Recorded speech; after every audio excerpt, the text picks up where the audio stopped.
안녕하세요. 사연을 부탁해입니다. 오늘의 사연을 소개하겠습니다. 몇 년 전 어느 날 친정 가족들이 다 모인 자리에서 제가 힘겹게 말을 꺼냈어요. 이번에 진짜 좋은 기회긴 한데 아무래도 현정이 때문에 힘들겠지. 제가 심각한 표정으로 가족들을 바라봤어요.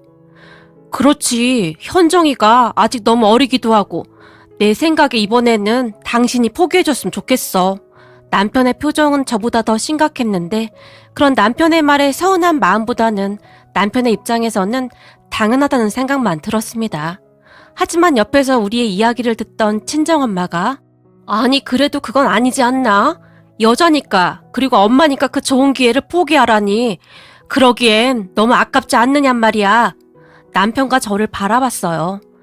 그래도 어떡해. 현정이한테는 아직 엄마 손이 많이 필요하잖아. 어쩔 수 없지 뭐. 라며 제가 대답했는데요. 어쩔 수 없긴 뭘 어쩔 수 없어. 안 되면 가능하게 하면 되는 거지. 엄마가 다시 완강한 표정으로 말했어요. 그리고 그런 엄마를 보며 장모님, 아무리 생각해봐도 지금은 방법이 없습니다. 이번에는 집사람이 포기하는 게 맞는 것 같습니다. 남편이 엄마에게 말했어요.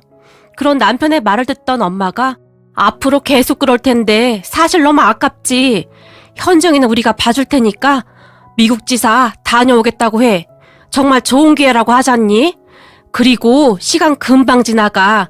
그러니까 가겠다고 해. 엄마가 목소리까지 높이며 말했어요. 엄마, 난 안 갈 거야. 이미 결정했어. 내 인생에서 가장 중요한 건 가족이야. 그러니까 그런 줄 알아. 저도 지지 않고 엄마에게 단호하게 말했는데 그런 저를 보며 넌 항상 마음이 독하질 못해서 문제야. 뭘 결정할 때는 객관적으로 현명하게 판단해야 하는데 넌 항상 우유부단해서 그 모양인 거야. 현정이는 엄마가 봐준다고 하잖니. 근데 왜 고집을 피우는 거냐고. 순간 엄마가 저를 비난하기 시작했어요. 하지만 저는 그런 엄마의 말을 들은 척도 하지 않았어요. 무엇보다도 제 딸을 친정엄마에게 절대 맡기고 싶지가 않았으니까요. 우리 엄마는 음악 선생님으로 오랫동안 학교에서 학생들을 가르치다가 건강상의 이유로 그만두시긴 했지만 음악에 대한 열정은 교직에 있을 때나 지금이나 변함이 없으십니다. 그런 엄마는 완벽주의자였는데 제가 실수하는 것을 절대 용납하지 않는 그런 분이셨어요. 그런 엄마와는 달리 저는 음악에 소질이 없었어요. 물론 그렇다고 해서 제 실력이 형편없었다 그런 것은 아니었지만 엄마가 가지고 있는 재능만큼은 뛰어나진 않았거든요. 그랬던 엄마는 제가 엄마처럼 음악을, 그러니까 피아노를 잘하길 바랐어요. 그런 엄마의 기대에 부응하기 위해 제 나름대로 정말 열심히 노력했지만 가끔은 노력만으로 되지 않는 것이 있기도 하더라고요. 저는 결코 엄마처럼 잘할 수가 없었어요. 그리고 그런 저를 보며 엄마는 끊임없이 좌절했었는데 그런 엄마의 모습을 보며 저는 정말 힘든 시간을 보내야만 했습니다. 그러다 결국 엄마도 제가 음악적 재능이 없다는 것을 깨달았고 더 이상 강요하진 않았지만 그 이후 엄마가 저를 바라보는 눈빛은 싸늘하기 그지없었어요. 하지만 저는 음악이라는 굴레에서 벗어났다는 것에 큰 해방감을 느꼈기에 엄마의 싸늘한 눈빛 정도는 아무렇지도 않게 견뎌낼 수가 있었어요. 그런데 우리 딸이 태어난 뒤로 엄마의 눈빛이 다시 반짝이기 시작했고 엄마는 오로지 우리 딸의 손가락을 보며 내가 가만히 보니 딱 피아노를 할 손가락이야. 네가 못한 걸 네 딸이 할 수도 있을 것 같구나. 라며 좋아서 어쩔 줄을 몰라 했어요. 하지만 저는 우리 딸에게 절대 피아노를 가르치고 싶지 않았어요. 확실하진 않았지만 우리 딸도 저처럼 음악적 재능이 없어 보였거든요. 설령 재능이 있다고 하더라도 엄마에게 절대 우리 딸을 맡기고 싶지가 않았으니까요. 저는 단지 우리 딸이 행복한 어린 시절을 보내길 바랄 뿐이었어요. 그랬으니 엄마에게 딸을 맡기고 해외 지사로 나가라고 했지만 저는 단호하게 거절했어요. 그때 당시에도 잠깐씩 우리 딸을 봐주고 계셨는데 엄마는 항상 당신이 만든 틀 안에 우리 딸을 넣고는 그렇게 자라나기를 바랐기에 저는 해외 지사로 절대 가지 않겠다고 단호하게 말했어요. 그렇게 며칠이 지났고 시어머니에게 전화가 왔어요. 애미야, 나다. 잘 지내고 있니? 네, 어머님. 집에 별일 없으시죠? 우리 시어머니는 강원도 작은 마을에 사셨는데 웬만한 일에는 전화도 잘 하지 않으셨고 우리 집에 찾아오지도 않는 그런 분이셨어요. 제가 남편과 결혼을 결심한 이유 중 하나가 시어머니였는데 시어머니는 굉장히 호탕하시고 긍정적인 분이세요. 첫 만남에서 시어머니는 저를 보며 얼굴이 어쩜 이리도 예쁠까나? 얼굴이 뽀얀 게 너무 예쁘네. 어디서 이런 참한 사람을 데리고 왔을까나? 우리 아들이 그냥 맹탕인 줄 알았는데 그게 아니었구만. 내가 아들 하나는 아주 잘 키웠네. 라며 호탕하게 웃었어요. 그런 시어머니의 눈은 굉장히 선해 보였는데 항상 저를 따뜻한 눈빛으로 바라봐 주셨어요. 그동안 살면서 엄마에게 항상 넌 도대체 어째서 이런 거 하나 못하는 거니? 라는 말만 듣고 살았던 제게 시어머니의 따뜻한 눈빛은 항상 큰 위안이 되었어요. 거기다 사시사철 과일과 옥수수, 감자 등을 보내주셨는데 시어머니가 보내주신 것들을 보면서 계절의 흐름을 느끼곤 했습니다. 여름에는 이제 막 단 옥수수를 상자에 잘 넣어서 보내주셨는데 파릇파릇한 옥수수 껍질을 벗기면 그 안에 새하얀 알갱이들이 보였어요. 그 옥수수를 냄비에 쪄서 김이 모락모락 나는 옥수수를 먹으면 그렇게 맛있을 수가 없었습니다. 그런 옥수수는 제게 마치 이제 여름이야 라고 말하는 듯 했어요. 또한 가을에는 단감을 잔뜩 보내주셨는데 그런 단감을 크게 한 입 베어 물면 단감의 달콤한 즙이 입안 가득 머물며 씹을 때마다 아삭아삭 소리를 냈는데 마치 상쾌한 가을 아침을 입안 가득 머금고 있는 그런 느낌이었어요. 그리고 그러한 것들은 시부모님의 따뜻한 마음이 담겨 있음이 느껴지면서 시어머니의 따뜻한 눈빛이 생각나곤 했습니다. 그런 시어머니에게 전화가 오면 그러한 계절의 향기가 느껴지긴 했어요. 그렇게 전화를 걸어온 시어머니에게 어머님, 무슨 일 있으세요? 제가 물었어요. 아니, 아무 일도 없다. 근데 말이다. 아범한테 들었는데 네가 미국 가서 일할 기회가 생겼다고 하더구나. 근데 현정이 때문에 포기했다고 하던데. 네, 어쩔 수 없죠 뭐. 누가 뭐래도 가족이 제일 중요하잖아요. 제가 애써 밝게 웃으며 말했어요. 넌 어떤데? 넌 어떻게 하고 싶냐는 말이야. 시어머니가 제게 조용히 물었어요. 저요? 저야 가고 싶긴 한데 사람이 하고 싶은 거 다 하고 살 수 있는 건 아니니까 그냥 어쩔 수 없는 거죠. 근데 저 진짜 괜찮아요. 제가 대답했어요. 그런데 그런 제 말을 듣던 시어머니가 난 말이다. 네가 하고 싶은 걸 하고 살았으면 좋겠구나. 네가 행복했으면 좋겠어. 라고 말했는데 그 누구보다도 시어머니의 진심을 잘 알기에 순간 제 마음이 따뜻해졌어요. 네, 어머님. 어머님 마음 잘 알고 있어요. 하지만 전 현정이 두고 못 가겠어요. 그럼 이렇게 하면 어떨까? 네가 돌아올 때까지 내가 현정이를 봐주면 말이야. 물론 현정이가 서울이 아닌 시골에서 지내야 해서 싫을 수도 있겠지만 내가 잘 봐줄 수 있을 것 같은데 라며 시어머니가 정말 조심스럽게 말을 꺼냈어요. 네? 어머님이요? 그런 생각은 한 번도 안 해봐서요. 제가 깜짝 놀란 채 대답했어요. 그럼 생각 한번 해보거라. 하긴 안사돈한테도 안 맡긴다고 했다는데 나한테 맡기고 싶진 않겠구나. 내가 괜한 소리를 했구나. 나는 그저 네가 너무 안타까워서 라며 시어머니가 급히 말을 했는데 혹시나 그런 시어머니로 인해 제가 난처할까 싶어 걱정하는 눈치였어요. 아니에요, 어머님. 다른 사람도 아니고 어머님이 봐주신다고 하면 저는 너무 고마운데 애 보는 일이 보통 힘든 게 아니잖아요. 그래서 그것도 걱정이긴 해요. 근데 어머니라면 저의 안심이죠. 라고 제가 미안한 듯이 말했어요. 그리고 시어머니는 제 말이 진심인 것을 알고 계신 것 같았어요. 그렇게 시어머니와 전화를 끊고 잠시 고민을 하다가는 남편의 여동생인 신우이에게 전화를 했어요. 고모, 저예요. 잘 지내시죠? 혹시 통화 가능하세요? 네, 언니도 잘 지내시죠? 근데 무슨 일이세요? 신우이가 제게 물었어요. 저기 다른 게 아니라 제가 미국 지사에 나갈 기회가 생겼거든요. 전부터 계속 가고 싶었는데 안타깝게도 이제야 기회가 왔어요. 근데 현정이 때문에 그냥 포기할까 했는데요.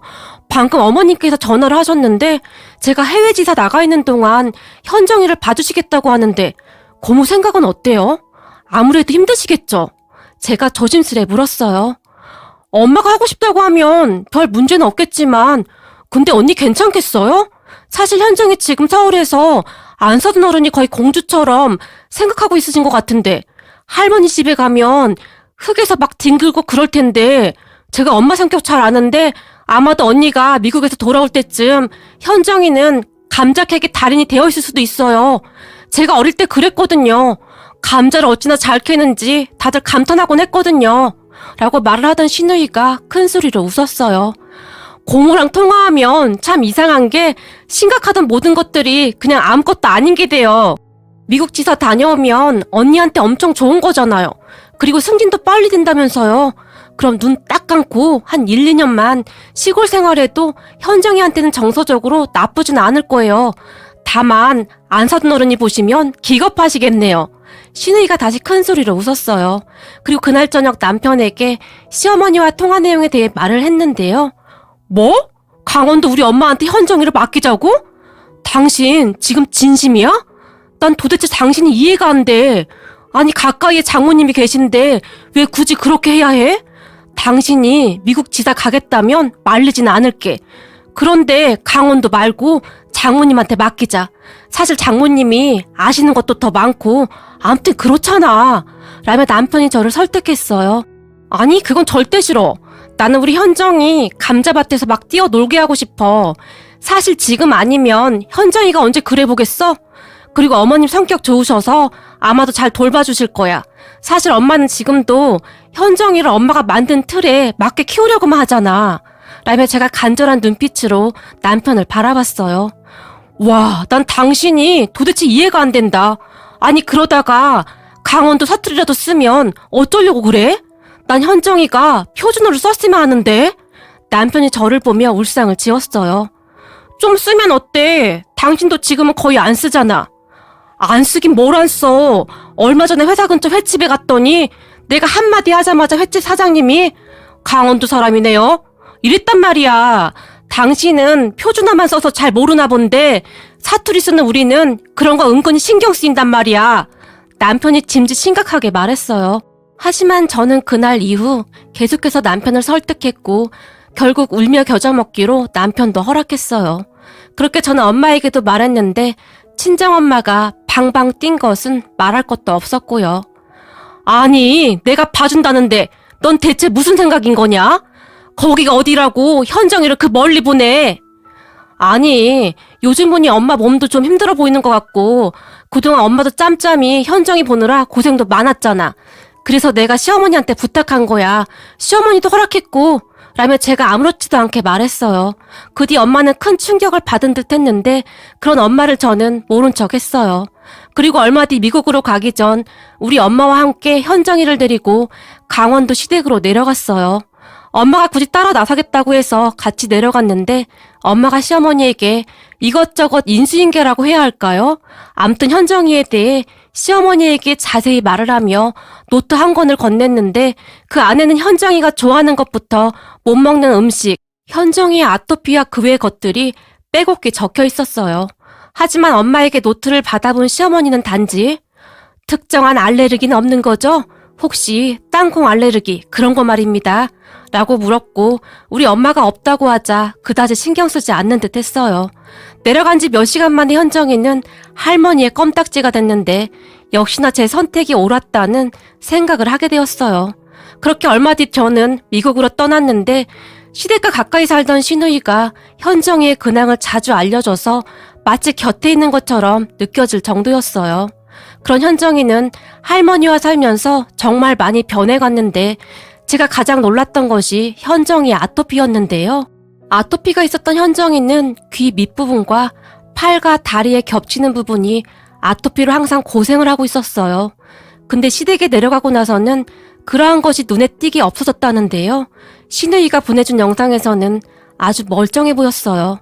거기다 편식도 심해서 항상 마른 편이었는데 도대체 뭘 먹는 것인지 현정이 볼이 금방이라도 터질 듯 토실토실 너무 예뻤어요. 그동안 그렇게 통통하게 살이 오른 적이 한 번도 없었기에 저는 그저 신기하기만 했는데요. 저와 함께 있을 때와는 전혀 다른 아이가 되어 있었어요. 그도 그랬던 것이 할머니와 지내면서 언제 편식했냐는 듯이 괜찮아졌다는데요. 절대 먹지 않던 김치도 밥 위에 척척 올려서 먹었고 감자, 고구마, 단호 막 그러한 것들도 아주 맛있게 먹고 있었어요. 암튼 사진 속 현정이의 모습은 영락없는 강원도 산골 소녀 같은 정말 건강해 보이는 그런 모습이었어요. 그러던 어느 날 우리 엄마가 혼비백산한테 제게 전화를 했는데, 내가 오늘 강원도에 다녀오지 않았겠니? 근데 우리 현정이가 말이야, 일을 어쩌면 좋니 그래? 라며 엄마가 울먹이기까지 했어요. 왜? 무슨 일인데 그래? 제가 놀라서 물었어요. 그게 말이야, 현정이가 날 보고 말이다 라며 엄마가 정말 기가 막힌 이야기를 했는데요. 엄마가 강원도 시댁에 들어서자마자 우리 현정이가 외할머니를 보며 아이쿠 안사돈 이라고 큰 소리로 말을 했다는데요. 그 모습에 화들짝 놀란 엄마가 현정아, 어른한테 말을 그렇게 하면 안 된다고 했지? 라고 말을 했다는데, 할머니 안사돈 오셨죠? 라며 화장실에 있는 시어머니를 부르더랍니다. 그런데 그건 시작에 불과했다는데요. 잠시 후 시어머니 친구분이 오셨다는데, 아이쿠 김씨 할멈 왔어요. 어깨 밥은 먹었고요. 라고 말을 했다네요. 그런 현정의 말에 엄마가 더욱 놀라서는 현정아, 말을 그렇게 하면 안 되지? 라며 말렸다는데요. 순간 김씨 할머니가 아이고 우리 현정이가 천재네 천재야. 여기 온 지 얼마나 됐다고 벌써 이 동네 사람 다 됐네 라며 큰 소리로 웃더랍니다. 그리고 현정이가 우리 엄마를 보더니 근데 나 여기 할머니 집 너무 좋아. 그리고 나 피아노 치기 진짜 싫어. 여기서 그냥 살면 안 돼? 라고 말을 하더랍니다. 그 말에 엄마가 뒷목을 잡았다고 하네요. 그렇게 한참을 저와 통화하던 엄마가 아무래도 내가 현정이를 데리고 와야 할 것 같다. 네가 현정이 상태를 지금 몰라서 그러는데 머리는 아주 산발에다가 흙에서 막 뒹굴고 말도 마라. 지금 현정이한테 타잔 옷만 입혀놓으면 딱 타잔이야 타잔. 눈 뜨고 차마 볼 수가 없다. 네가 안서준한테 말 좀 잘 해봐. 순간 엄마가 울컥하셨는데 아무래도 큰 충격을 받은 듯 했어요. 그런 엄마를 보며 조금 미안한 마음도 있었지만 저는 그렇게 자유롭게 지내는 현정이 모습이 정말 좋았어요. 엄마, 그냥 둬. 우리 시누이 말로는 현정이 아토피도 거의 없어졌고 거기다 편식도 완전 없어졌대. 그리고 서울에 있을 때는 그렇게 살이 안 찐다고 엄마가 몸에 좋다는 영양제란 영양제는 다 먹였었잖아? 근데도 항상 그대로였는데 지금 봐봐. 현정이 볼이 아주 토실토실한 게 예쁘잖아. 거기다 밖에서 막 뛰어다니고 놀아서 얼굴색도 얼마나 건강해 보여? 엄마 애들은 그렇게 자라야 하는 거야. 전에는 무슨 드라큘라도 아니고 얼굴이 새하얀 게 보기 좀 그랬잖아. 그러니까 그냥 놔둬. 제가 엄마를 말렸어요. 현정이 피아노 쳐야 하는데 저렇게 두면 안 돼. 음악은 빨리 시작해야 한단 말이야. 순간 엄마가 소리까지 질렀어요. 괜찮아. 그리고 날 닮아서 피아노에 소질 없는 것 같아. 그러니까 그냥 내버려둬. 그냥 감자소녀가 더 좋아 보여. 라며 제가 말을 하고 있었는데요. 그 순간 엄마가 정신 나간 거사. 몰라. 네가 알아서 해. 라며 신경질적으로 전화를 확 끊어버렸어요. 그런 엄마의 마음은 잘 알고 있었지만 저는 그저 모른 척했고 그 뒤에도 현정이는 시어머니와 정말 잘 지냈어요. 그러던 어느 날 시누이가 언니, 제가 현정이 노는 모습이 찍힌 영상 하나 보낼게요. 알고 보니 우리 현정이한테 개그 본능이 아주 다분한데요? 라는 문자와 함께 영상 하나를 보내왔어요. 그 영상 속 현정이는 고구마를 먹고 있었는데 할머니, 물김치 줘야지. 고구마에는 물김치가 딱이지. 라고 말을 했고 시어머니가 물김치를 가져다 주자 아, 시원하다. 역시 고구마에는 물김치라니까. 라며 물김치와 고구마를 아주 맛있게 먹고 있었어요. 그 모습을 보며 제가 그만 큰 소리로 웃었는데요. 현정인 할머니의 말투를 그대로 따라하고 있었어요. 그리고 또 어느 날은 제가 시어머니에게 전화를 했는데 시어머니가 현정이를 바꿔줬는데요. 응, 그래 애미야. 우리 현정이는 잘 지내고 있으니 걱정 말거라. 밥도 잘 먹고 잘 지내고 있다. 그렇고 말고 라며 현정이가 제게 말했어요. 그 말에 제가 또다시 큰 소리로 웃어버렸고 애미야, 밥 잘 챙겨 먹고 그럼 이만 끊으마. 현정이는 지금 김씨 할멈 집에 놀러 가야 해서 그리고 거기 누렁이도 기다리고 있어서 그럼 안녕. 이라며 전화를 끊어버렸어요. 그 말에 제가 다시 박장대소를 했답니다. 그런 현정이를 보며 제가 생각했던 것보다 훨씬 잘 지내고 있어서 얼마나 다행이던지 안심이 되었어요. 그리고 할머니와의 그러한 추억들이 삶을 살아가는 동안 현정이에게 항상 큰 힘이 되어줄 것이라 생각합니다. 그렇게 얼마 뒤 저는 귀국을 했고 현정이는 다시 서울로 올라왔는데 다행히 편식도 없어졌고 굉장히 소극적이고 까칠하던 성격은 온데간데 없이 아주 긍정적인 성격으로 바뀌어 있었어요. 그런 현정이는 가끔 제가 한숨을 쉬거나 하면 괜찮어, 시간이 약이야 라며 제 등을 토닥토닥 해주기도 한답니다. 그리고 현정이는 외할머니에게도 나 피아노 싫어, 그러니까 자꾸 하라고 하지 마, 피아노를 좋아하는 건 할머니니까 할머니만 하면 되는 거야 라며 똑부러지게 말을 했어요. 그런 현정이의 말에 우리 엄마의 얼굴이 울그락불그락해졌고 그런 엄마를 보며 그러니까 현정이한테 왜 그렇게 피아노 치라고 강요를 해. 그래도 이 정도면 현정이도 많이 참다 말한 거야. 혹시나 할머니 상처받을까봐 기다려준 모양이구만. 엄마가 현정이보다 더 눈치가 없네 라며 제가 말했어요. 그 뒤 엄마는 현정이에게 다시는 피아노 이야기를 꺼내지 않고 있답니다. 다만 엄마를 향한 현정이의 잔소리가 많아졌는데요. 할머니, 밥을 그렇게 깨작깨작 먹으면 복이 달아나는 거야. 밥은 이렇게 맛있게 복스럽게 먹어야 하는 거야. 나 봐봐 라며 상추쌈을 싸서 아주 맛있게 먹었어요. 그런 현정이를 보며 내가 저거 잔소리 때문에 아주 못 살겠다. 허구한 날 따라다니면서 잔소리를 해대니 라며 한숨을 쉬었어요. 그러한 현정이를 보고 있노라면 역시나 제 생각이 맞았다는 생각이 듭니다.